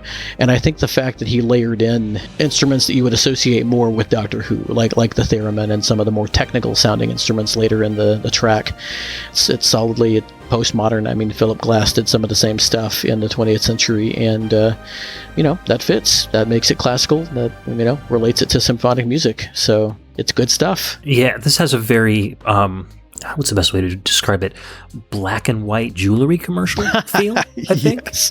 that is the perfect way to describe it. See woman in heels running down in like a nice alleyway, like clutching her like pearls, and this music is playing in the background. It's interesting. I bit my tongue a little earlier when you said that the Mario Galaxy music was almost kind of cookie cutter, because I knew what you meant, and I knew that you didn't mean it in a derogatory way, and that's a little bit of how I feel about this. This is definitely fitting a certain mold of music. I mean, I was tapping my foot and bobbing my head, so I totally enjoyed it, and that doesn't take away from the construction of the piece. I almost want to say it's a little bit vanilla for me when it comes to instrumental symphonic music. It may just be because we're coming off somebody like Sugiyama, but again, that is not to take or it may be because Hulsbeck, this wasn't as much in his wheelhouse as some of what he is best known for. Right, that's what I was going to say. But again, I cannot say anything at all negative about the composition of the piece. This was a very enjoyable song to listen to. And just to clarify about that, the cookie cutter comment, I meant more in the sense of, as opposed to Mario Odyssey, where every song was like a different genre. It's so eclectic. Yeah, I meant more in that each song felt like they came from the same cookie tray. not necessarily generic in and of themselves. Yeah, at some point it became almost predictable. Yeah, so please don't misunderstand that as me thinking or saying that the entire soundtrack was not excellent or not dynamic. Just more homogenous, I guess is the better word. Homogenous, great word. Than Odyssey. Okay, great anyway, word. now that we cleared that up. Yes. But yeah, Doctor Who Legacy is an interesting game. It plays very, very similarly to like Cartoon Network Matchland or Puzzle Quest or anything like that. You probably need to be a very big Doctor Who fan to really enjoy it, because it basically covers all of the characters that existed or exist in the Doctor Who universe going on, its 50-year legacy. So there's a lot of really esoteric and very obscure characters in there that you'd have no idea who they were unless you were a really big fan of the series, which I am. So it's really cool to play and to kind of see all these characters kind of interact with each other that have never met each other, on TV or anything like that. And then you get a pretty good game to play along with it. So I don't know, I had fun with it for about a couple years or so until I kind of lost interest, but the music has always been really good, and you really can't find this music anywhere on the web, so I actually had to find a download of the Android game and kind of like extract the files from it to be able to listen to it on its own. So that's kind of why I like sharing it on podcasts, because you can't just go on the web and look up Doctor Who Legacy and get a full soundtrack. So I like being able to play the actual music on these shows. You're kind of like Red in Shawshank Redemption. You're a man who knows how to find things. Exactly. I'm the VGM fixer. There you go. Good stuff. All right, enough talk about that. Let's move on to your last pick of the day. What you got for us? Okay, this one I have a little bit of an introduction for. I know that we tend to save a lot of the discussion until afterward, but if I had to pick a single favorite game series, I think musically, but also just for the games themselves, it would have to be The Legend of Zelda. I love these games. I don't care which one is the best, whether you're a Breath of the Wild or Ocarina of Time or Link to the Past guy. I don't care. I love them all. I even love Triforce Heroes and Phantom Hourglass. This series is just so in my wheelhouse. I love the presentation, the aesthetic, but the music, it just does something in me. And that started, I think, with Link to the Past, although I also love the Zelda 2, that sort of eclectic soundtrack, the first non-Koji Kondo Zelda track. Right, yep. And this piece is, in my opinion, the culmination of Zelda music. This is what the last 30 years of Zelda sound have been building up to. So in 2017, Nintendo released The Legend of Zelda: The Breath of the Wild. Little bit of a polarizing game at first, just in that it definitely deviated from the traditional Zelda formula, but never more so than in its soundtrack. The soundtrack is incredibly sparse, as is the game itself, but for me, who I could just live in the world of Zelda, that is what this game invited me to do. And the music helped with that. The way that the soundtrack is laid out, where the really great pieces are in the points in the game where you kind of stop and calm down and settle for a bit, it resonated with me, and it made those places more memorable. And the fact that in those pieces, that is where the game often harkened back to familiar themes, where the stable theme is where you hear Epona's song, where Rito Village is where you hear Dragon Roost Island. Things like that were just really, really special. And I think that the standout tracks of the soundtrack were even more outstanding because of sort of that sparse piano. We mentioned Joe Hisaishi earlier, almost that sparse piano background for most of the game. But this particular track, I'll talk about why when we're done listening to it. This is by far the best thing, in my opinion, about my favorite game of 2017. This is Hyrule Castle, exterior and interior. Yes, Ed, let me cheat a little bit. From The Legend of Zelda: Breath of the Wild. This game was composed by Manaka Kataoka, Yasuki Iwata, and Soshi Abe, and all under the direction of Hajime Wakai. And this particular track was composed, I would almost say arranged, by Manaka Kataoka. All right, and a little technical preamble from me as well. So this particular track, as Nintendo has been doing lately ever since their Wii U games, it's part of a multi-stream music file where multiple songs will play at the same time, kind of in sync with each other, and depending on where you go in the game or in the world, you'll hear different parts of the music fade in and out. So this, I guess, technically is called Hyrule Castle and Zelda's Lullaby. So we're going to kind of play with those two pieces in this music selection and talk about it when we get back.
All right, that was Hyrule Castle, both inside and outside from The Legend of Zelda Breath of the Wild, released for the Wii U and Nintendo Switch in 2017.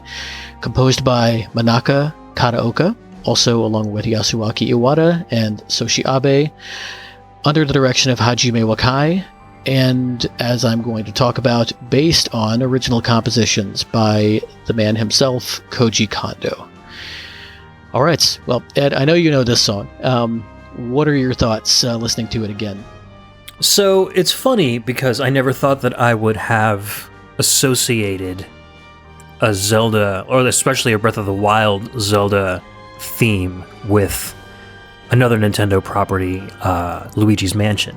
But this is very similar in a lot of ways, and hear me out on this, because the interior theme, I was very much reminded of the very sparse, kind of spooky themes from Luigi's Mansion, and then when Link travels outside, everything gets broader in scope, and it's like the farther out his walls get, the broader the music is, and it kind of shrinks down again when he's in a small space, and Luigi's Mansion is all about very small spaces, and all you hear is this very kind of small and very kind of stealthy kind of music.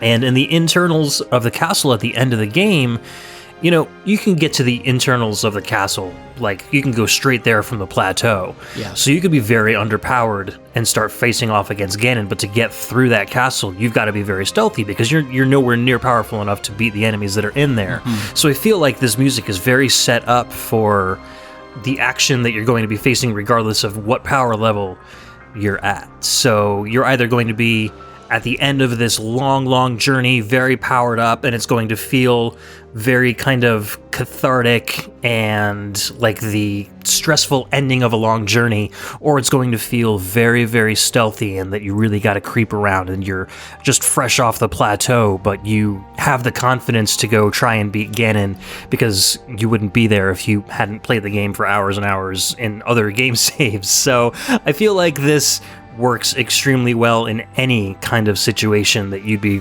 playing Breath of the Wild, whether you're speedrunning it or just trying to get 100%. For sure, and I think that yeah, like you said, the music lends itself well to both of those things. The exterior is incredibly heroic and bombastic, and it is just, okay, I'm here and I'm ready to kick some ass. I am the hero. Mm-hmm. Yep. And then yeah, you get inside, and it's very tense. And now, if you'll indulge me for just a minute, I'm going to set my timer here so I don't go off the rails. But as I've said before, I love The Legend of Zelda. And of course, the core of the Legend of Zelda series, it's all based on the number 3. You have the 3 goddesses who, of course, then their essence becomes the Triforce, as we find out in Ocarina of Time. And the Triforce is what has basically driven all 3 of these heroes from the creation, essentially, of the Ganon spirit in the defeat of Demise in Skyward Sword, all the way through this climactic battle in the Breath of the Wild. And what I love about this song is the musical embodiment of the Triforce.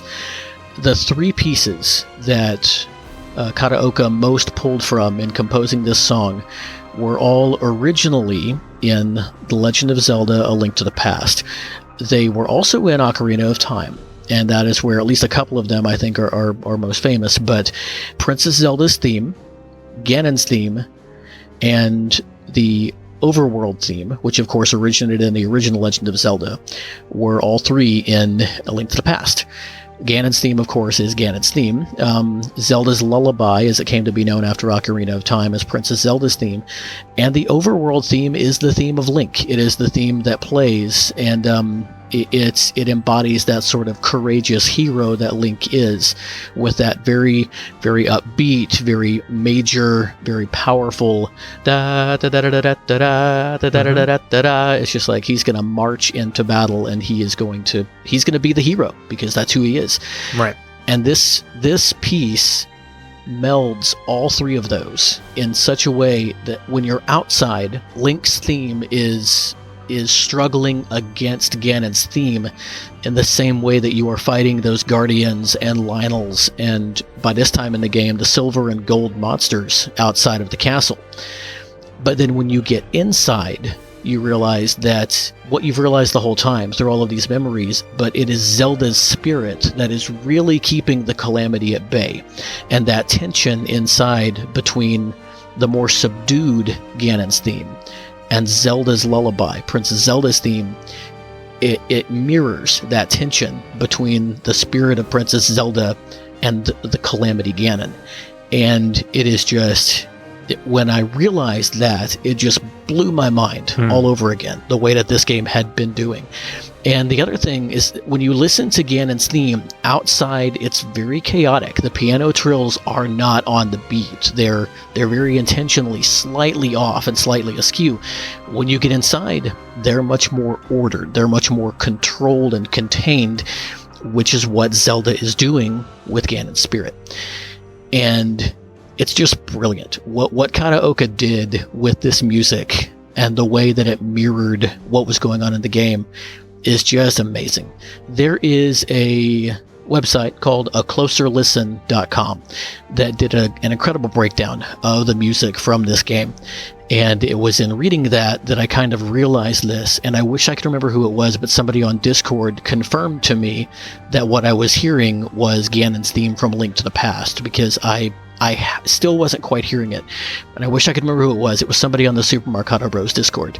So shout out to that whole community. But man, I can't talk about this song enough. I love it so much. That's a really strong interpretation of it, and one that gives me a whole new appreciation for the music, for sure. My experience with Breath of the Wild was, playing it on the Wii U at launch, kind of getting through it within 3 weeks, and like pretty much exhausting not my taste for the game, but just it was such an emotional journey that it's like I need to regain my composure enough to like start a new save file on the Switch.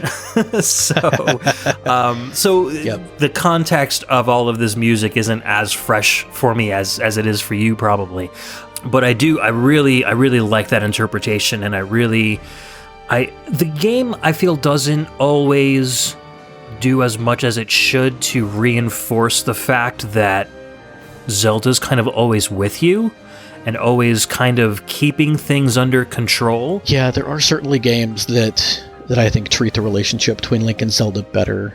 Yeah. Or more consistently than this one does. Right, I think you see her a lot in flashbacks, but your connection to her isn't in the present isn't always demonstrated as much until the very end, where you're hearing her voice. And I don't want to spoil too much for people who haven't played it, but she does have kind of a bigger role as you get towards the end game.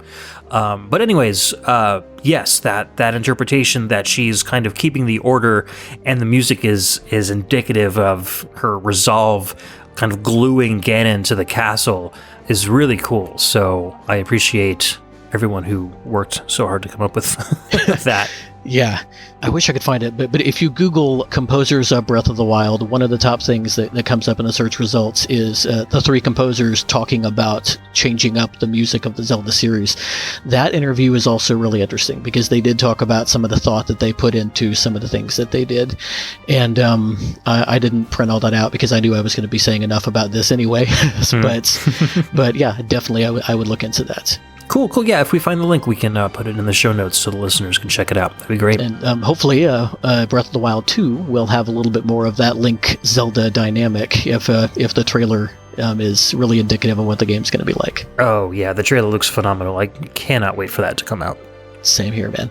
All right, ready to move on to our last track? I am ready. What have you got to close out the show? All right, well, here's another classical composer that should be talked about a little bit, at least in this episode. So we're going to listen to In the Space Pirate Ship from Kid Icarus Uprising. This came out on the 3DS in 2012, composed by Noriyuki Iwadare and arranged by Natsumi Kamioka.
right, you're listening to In the Space Pirate Ship, Chapter 8 from Kid Icarus Uprising, released on the 3DS in 2012, composed by Noriyuki Iwadare and arranged by Natsumi Kameoka, and some other honorable mentions as far as music composition for this game. An all-star cast of Motoi Sakuraba, Yuzo Koshiro, Masafumi Takada, and Takahiro Nishi all worked and contributed to music on this game as well.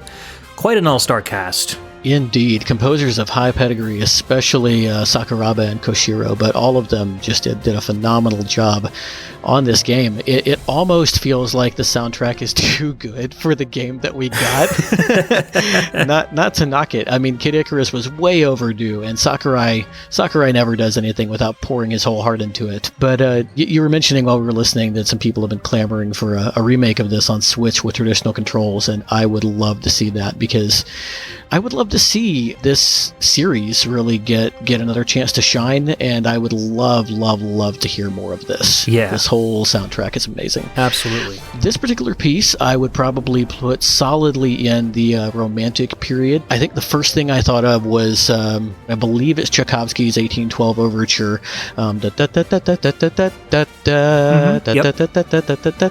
Anyway, I know I've already mentioned I love everything. I love Celtic music. I love all this stuff. But I also really love Russian music. And you had Tchaikovsky, and then you had a group called the Big Five, which was Modest Mussorgsky and Rimsky-Korsakov and a couple of other guys I don't know. Mussorgsky did Night on Bald Mountain, which was really popular in Fantasia as Chernobog's theme, but is also, to bring it back to VGM, in Earthworm Jim. It is Evil the Cat's theme on Planet Heck, right. Not on Bald Mountain. Yep.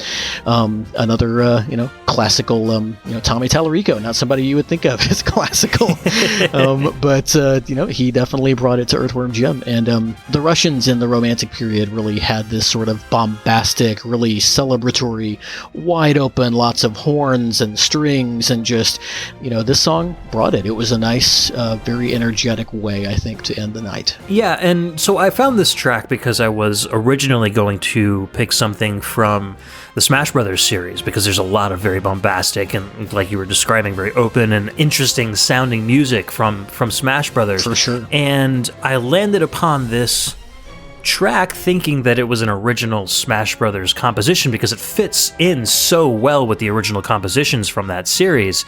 And then I was looking at the YouTube comments, and people were like, oh, I like the original version in Kid Icarus Uprising a lot better than this one. And I was like, oh, I didn't even realize that this was from Uprising. So I went and I looked it up, and it's true. I really like this arrangement of it. This arrangement of it is a little more staccato. I guess they kind of smoothed out the rough edges of In the Space Pirate Ship a little bit. That's always a danger in remixing, in adapting things, arranging things for other media. And I kind of felt the same way about Reset Bomb Forest. I love the Reset Bomb Forest theme in Smash Bros. But then when I heard the original version from this game, I was like, well, this is even better. And I think part of that's because when you get to music that is this complex, how the original composer intended for it to sound becomes very important.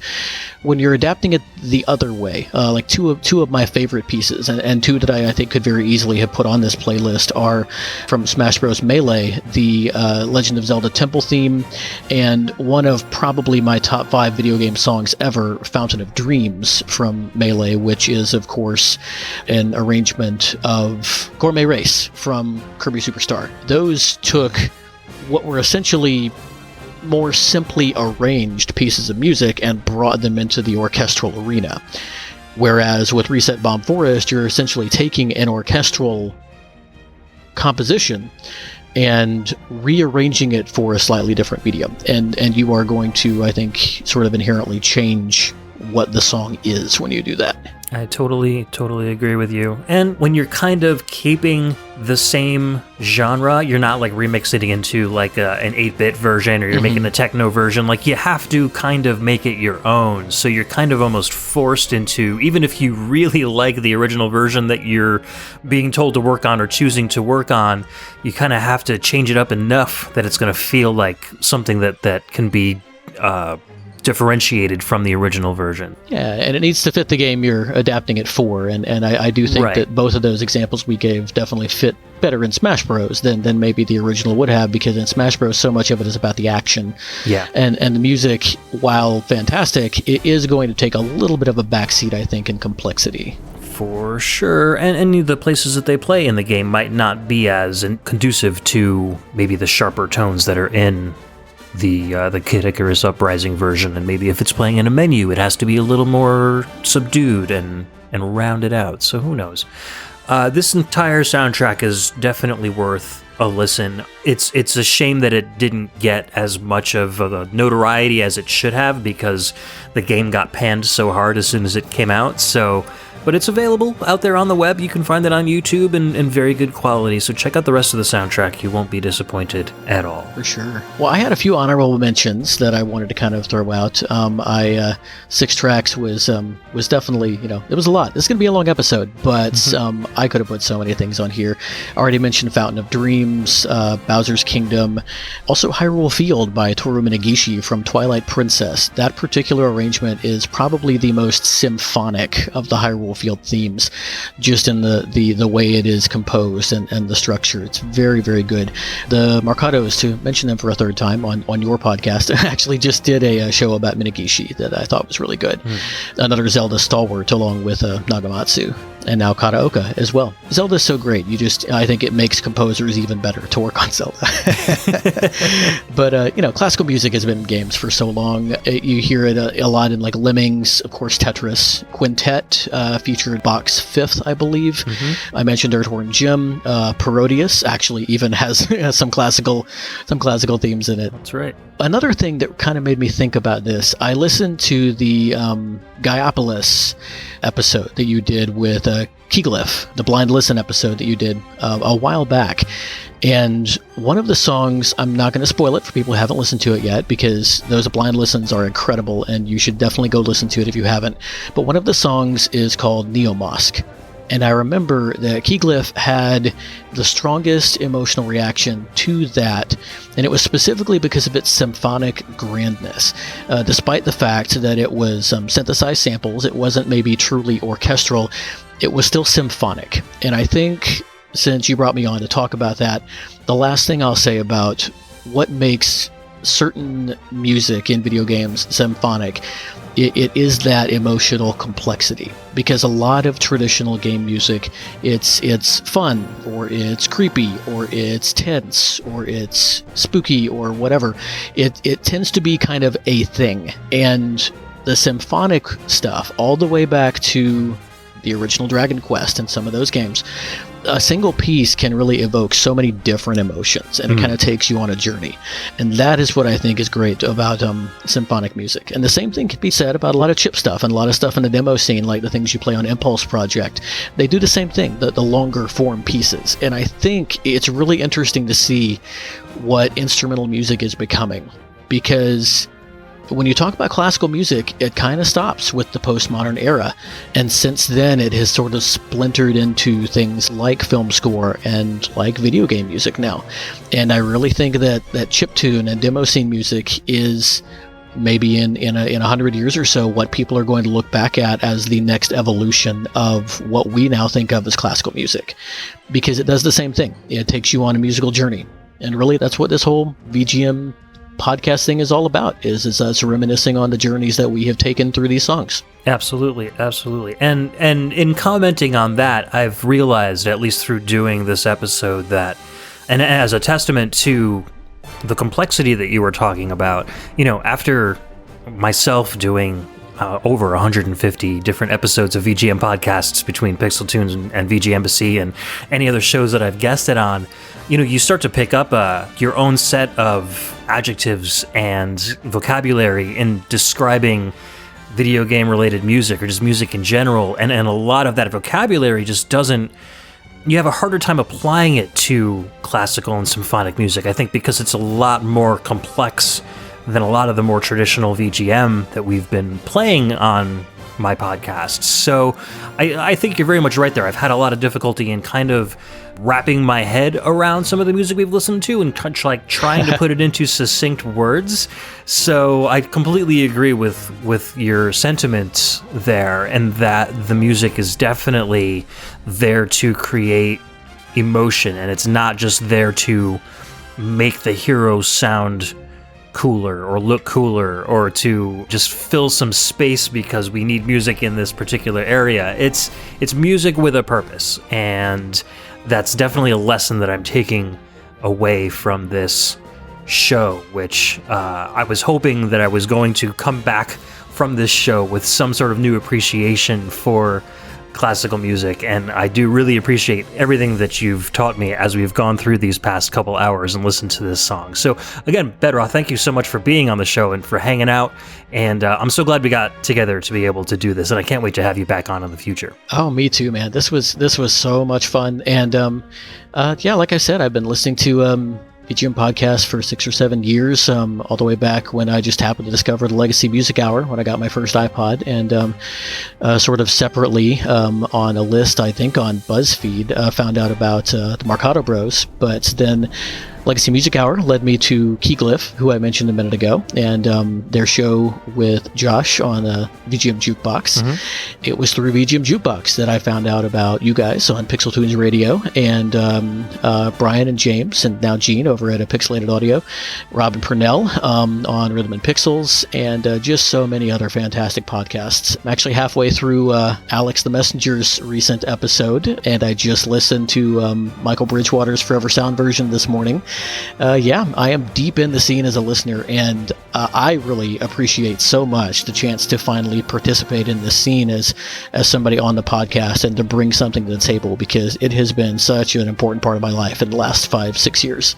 Yeah, so shout out to all of those folks who I've been able to reach out to on Discord briefly, and thanks again, Ed, for having me on. It's been such a pleasure. Awesome, man. Well, thank you so much for sharing your particular brand of video game music culture with us, and you're right, it's such a great community that we've got going.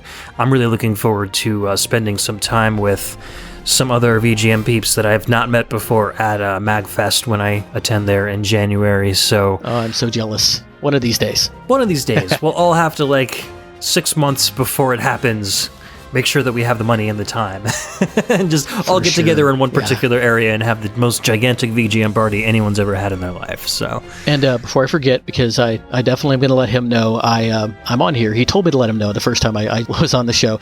I want to give a shout out to Brian over at BG Mania. I discovered his podcast earlier this year, and he and I really sync up a lot. He likes this symphonic RPG style VGM music, but he also likes a lot of what you like as well. Koshiro is his favorite composer, but he also mentioned Hulsbeck and Gonzalez and Fallen and a lot of the more chippy guys that you like.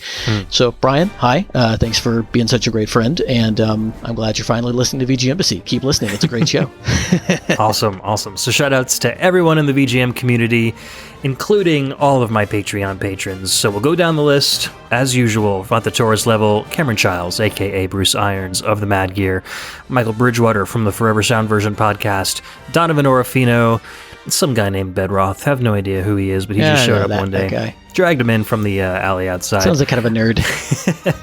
Our VGM series: Chris Murray, Chris Myers, John Jekyll, aka Mix6 Master, Ben the Dyad Dishman from A Dyad Presents, a VGM podcast. Yes. Chris Steenerson from the VG Jam podcast, and Jordan Worma from the Table to Stage podcast, Volt Supreme, and David Parrish.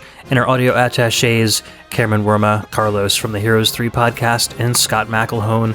And as usual, our VG ambassador, the patron saint of VGM podcasts, Alex the Messenger from The Messenger Presents, a VGM Journey podcast. And I'm so happy that my list of patrons with their own VGM podcast seems to be growing by the minute. So I know we've got quite the large amount of backlog that's starting in my iPhone full of VGM podcasts. So For sure. I'm just so glad that people have decided to take up the mantle and start sharing video game music that they love as well. So hopefully, Bedroth, maybe you'll be able to join. If not, you are always welcome to come back on the VG Embassy and share more music with us. I had a great time chatting with you tonight. I had a great time too, Ed. Thanks so much. This hopefully was good practice for maybe an eventual show. For now, I'll just Steen, VG Jam has been great. Of course, Alex, I've really been enjoying the journey, and so many great VGM podcasts out there.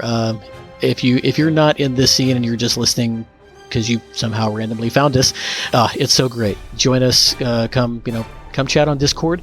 I unfortunately am not on Discord at the moment, but you can find me a couple of corners of the internet. You can email me at verygoodmusicvgm@gmail.com. And you can find me just flipping around on YouTube at VGM Very Good Music, where I have not posted anything myself, but I have been sort of slowly curating lists of themed video game songs, both to share with all of my podcaster friends and possibly form an eventual show of my own. But right now, I'm just join up. A lot of the Discord folks have discovered that and kind of like what I've done there. So hopefully you will too. Awesome. And if you want to find more VG Embassy, you can go to facebook.com/group/the VG Embassy or check us out on Twitter at the VG Embassy as well. You can also find our Discord by going to thevgembassy.com and clicking on the Discord link at the top of the page. And you can check out our Patreon site at patreon.com/the VG Embassy. All right, well, that about wraps it up for today's show. We'll be back in another 2 weeks with another awesome episode with more super cool VGM. Again, Bedroth, thanks so much for joining me today. Thank you for having me. All right, guys, we'll see you next time. Bye-bye.